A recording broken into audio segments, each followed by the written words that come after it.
Hey guys, welcome back to my channel. आज मैं आपके लिए Chinese historical drama the journey of flower के एपिसोड 4 का हिंदी एक्सप्लेनेशन लेके आई हूँ।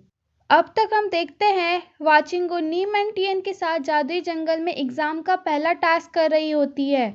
वहाँ उसका सामना इंसान खाने वाले प्लांट से होता है। वो नीम एंड टियन को अपने मुंह के अंदर बंद कर देते हैं और जब वाचिंगो उसे बचाने जाती है तब उसका हाथ कट जाता है और उसकी खून की बूंद उन प्लांट्स पे पड़ती है जिससे वो मर जाते हैं। अभी वहाँ डोंगफांग आ जाता है। वाचिंगो से पूछती है, तुम जू माउंटेन में योंगिंग का वेट करने की जगह यहाँ क्या कर रहे हो? वो बोलता है, चैंग लियो का एंट्रेंस एग्जाम बहुत मुश्किल होता है। मुझे डर था तुम पे कोई खतरा ना आ जाए, इसलिए मैंने भी एग्जाम का फॉर्म भर दिया था।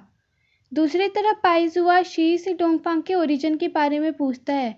शी बोलता है वो एक मुसाफिर है जो बेघर और अनाथ है। रात को वाचिंगो नीम एंड टियन के लिए फिश रोस्ट करती है, पर उसे डोंगफांग ले लेता है और इसी बात पे उनकी बहस छिड़ जाती है। सबके सो जाने के बाद वहाँ सपनों का धुआं छोड़ा जाता है जो सपनों में उनकी चाह का इल्यूजन बनाता है और सबका टास्क उस सपने से जागना था। बाइजुआ सबके सपने देखता है सिवाय डोंगफांग के, क्योंकि वो सोया ही नहीं था और धुएं से उसने अपना चेहरा ढका दिया था। बाइजुआ बोलता है ये कोई साधारण इंसान नहीं है। फिर वो वाचिंगू के सपना देखता है। उसमें वो अपने घर में अपने पिता और बाइजुआ के मूविंग वाले अवतार के साथ एक सिंपल जिंदगी जी रही होती है। उसकी चाह इतनी स्ट्रांग होती है कि वो हमेशा के लिए वहीं रुकना चाहती थी, जबकि बाकी सब अपने सपने से जागकर मिरर के बाहर आ चुके थे। बाइजुआ खुद उसके सपने में जाकर मोबिंग को उसे छोड़कर जाने को बोलता है। डोंगफांग वाचिंगो को गहरी नींद से जगाने के लिए अपना सर पत्थर में मारकर बेहोश हो जाता है और उसके सपने में पहुंच जाता है। वो देखता है वाचिंगो एक पुतले की तरह बेजान खड़ी थी। तब वो अपना हाथ काटता है और वाचिंगो सपने से बाहर निकल जाती है। डोंगफांग के भी जाग जाने के बाद वो मिरर से बाहर आ जाते हैं। बाद में वो टास्क में पास हुए लोगों को एग्ज़ाम के सेकंड पार्ट के लिए ले जाते हैं। डोंगफांग कहता है वो वहाँ वाचिंगो की रक्षा करने आया था, उसे चैंग लियो का डिसाइपल बनने में कोई इंटरेस्ट नहीं है, इसलिए वो सेकंड पार्ट के लिए नहीं जाएगा। एग्ज़ाम का सेकंड पार्ट में दो बड़े पहाड़ों के बीच में एक गहरी खाई होती है। पहाड़ों को 3 चेन से जोड़ा हुआ रहता है, 2 ऊपर एक नीचे। टास्क ये था सबको उस चेन में चलकर खाई पार करनी थी।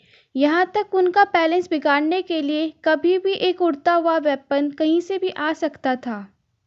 सबसे पहले शुफोंग जाता है। उससे compete करने के चक्कर पे नीमैंटियन भी उसके पीछे पीछे जाती है। बाद में क्विंग शुई, वू किंगलू और वॉजी भी चेन पार कर देते हैं।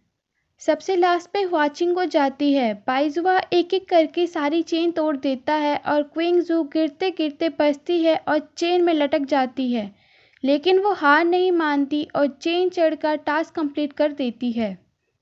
रात को बाइजुआ सोचता है होनी को कौन टाल सकता है। अगर उसके भाग्य में मौत भी होगी तो भी वो हाचिंगो को ना मारने का पछतावा नहीं रखेगा। अगली सुबह सभी कंटेस्टेंट को एग्ज़ाम के थर्ड पार्ट के लिए चैंगलियो सेक में लेकर जाते हैं। वो उन्हें फाउंटेन ऑफ 3 लाइव्स में लेकर जाते हैं। वहाँ एक तालाब में 3 कलर का पानी था।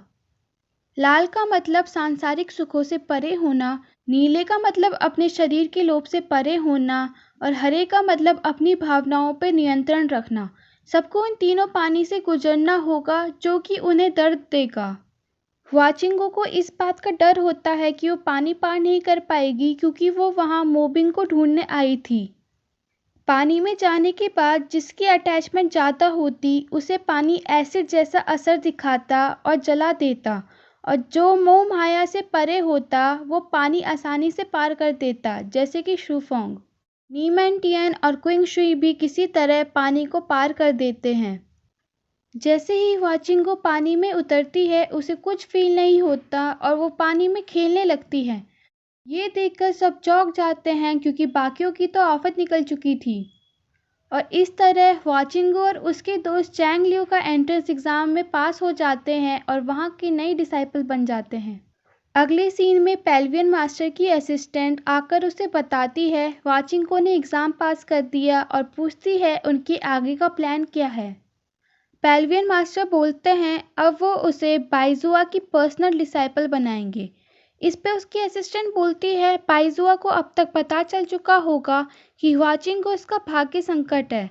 ये उसका लक है कि बाइजुआ ने अभी तक उसे नहीं मारा और उसकी एबिलिटीज़ के साथ अगर उसे चैंगलियो से बाहर नहीं निकाला गया तो मुझे बड़ा आश्चर्य होगा।